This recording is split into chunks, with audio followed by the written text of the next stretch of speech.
আজ আমি কথা বলবো সেই মানুষটির কথা, যিনি পৃথিবীর সবচেয়ে উঁচু পর্বত মাউন্ট এভারেস্টের শীর্ষে প্রথমবারের মতো পা রেখেছিলেন।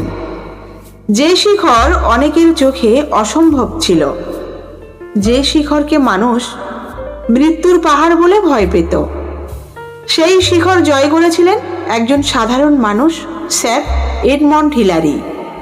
তিনি আমাদের শিখিয়েছেন, কোনো পাহাড়ই যত উঁচুই হোক, তোমার মনোবল তার থেকেও উঁচু হলে সব জয় করা যায়। 1919 সালে নিউজিল্যান্ডের একটি ছোট শহরে জন্ম নেন হিলারি। তার পরিবার কোনো ধনী পরিবার ছিল না, স্কুলে খুব বিশেষ ছাত্রও ছিলেন না। তিনি ছিলেন নীরব, ভীরু, সাধারণ একটি ছেলে, কিন্তু তার মনে ছিল এক নিঃশব্দ আগুন, প্রকৃতিকে জানার আগ্রহ। একবার স্কুল ভ্রমণে বরফ ঢাকা পাহাড় দেখে তিনি মুগ্ধ হয়ে যান। তার জীবনের পথ বদলে যায় সেই মুহূর্তেই। তিনি বুঝলেন, আমার গন্তব্য হলো পাহাড়, আর আমার চ্যালেঞ্জ হলো উচ্চতা। হিলারি লম্বা ছিলেন ঠিকই, কিন্তু শারীরিকভাবে দুর্বল। তিনি বলেছিলেন, আমি কখনো খেলাধুলায় খুব শক্তিশালী ছিলাম না, কিন্তু পাহাড় আমাকে শক্তিশালী বানিয়েছে। তিনি নিজের শরীরকে প্রস্তুত করেছেন পর্বতারোহণের জন্য, একদিনে নয়, ধীরে ধীরে। প্রতিদিন অনুশীলন, প্রতিদিন চড়াই, প্রতিদিন একটু একটু করে উন্নতি। আমাদের জীবনও তেমনই, সাফল্য হঠাৎ আসে না, প্রতিদিনের ছোট ছোট উন্নতির যোগফলেই বড় সাফল্য। এভারেস্টে ওঠার সিদ্ধান্ত নেওয়া মানেই মৃত্যুর মুখোমুখি হওয়া। তখন এভারেস্টে উঠতে গিয়ে বহু মানুষ প্রাণ হারিয়েছেন।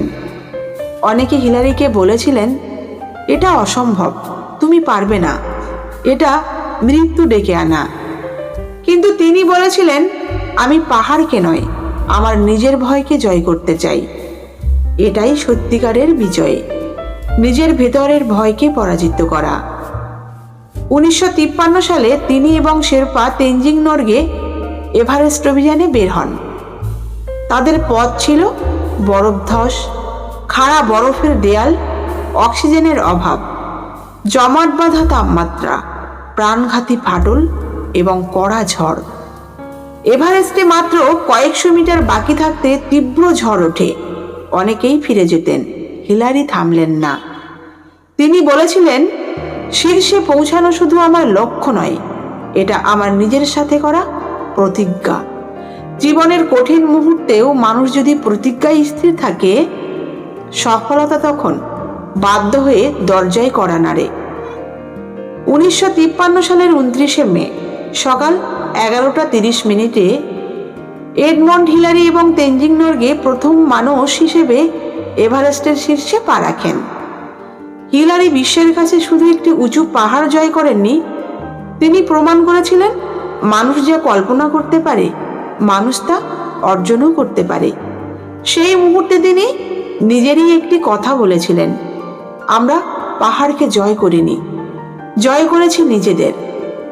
এডমন্ড হিলারি শুধু একজন পর্বতারোহী নন, তিনি একজন মানবপ্রেমীও ছিলেন। শেরপা জনগোষ্ঠীর দুঃখ দেখে তিনি গড়ে তোলেন স্কুল, হাসপাতাল, সেতু, পাইপলাইন, পর্বত অঞ্চলের উন্নয়ন প্রকল্প।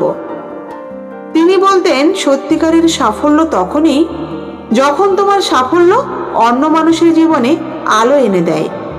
এটাই আমাদের জীবনের বড় শিক্ষা। হিলারির জীবনের 5টি মহান বড় শিক্ষা হলো, লক্ষ্য বড় হওয়া উচিত, উচ্চতা যত বেশি, দৃশ্য তত সুন্দর, ভয়কে মেনে নাও, তারপর জয় করো। ভয় থাকবে, কিন্তু ভয়কে নেতৃত্ব দিতে দিও না। প্রতিদিন একটু একটু করেই এগোও। বড় বিজয় ছোট ছোট চেষ্টার ফল। অহংকার মানুষকে নামিয়ে দেয়। এভারেস্ট জয়ের পর সাংবাদিকরা তাকে হিরো বললে তিনি বলেছিলেন, হিরো তেনজিং নরগে, কারণ পাহাড় এসে আমার প্রাণ রক্ষা করেছে। সত্যিকারের জীবনের মানে অন্যকে সাহায্য করা। মানুষের ভালোবাসা পাহাড়ের থেকেও বড়। হিলারি কেন আমাদের জীবনের প্রেরণা? কারণ তিনি দেখিয়েছেন, সাধারণ পরিবার থেকেও বড় স্বপ্ন দেখা যায়। শারীরিক দুর্বলতা থাকলেও পাহাড় জেতা যায়, ভয় থাকলেও এগিয়ে যাওয়া যায়, সমালোচনা থাকলেও লক্ষ্য ছাড়তে হয় না।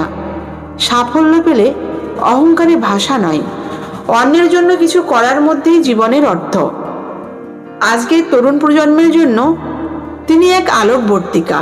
তার জীবন বলে, কখনো লক্ষ্য ছোট করো না, তুমি যা ভাবো তার চেয়েও সক্ষম তুমি। বন্ধুরা, জীবনে আমাদের সবার সামনে এক একটি এভারেস্ট দাঁড়িয়ে আছে।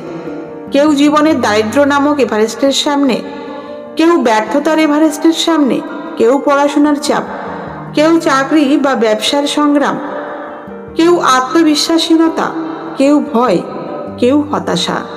কিন্তু মনে রাখবেন, হিলারি যদি পারে তাহলে আপনি, আমিও পারি।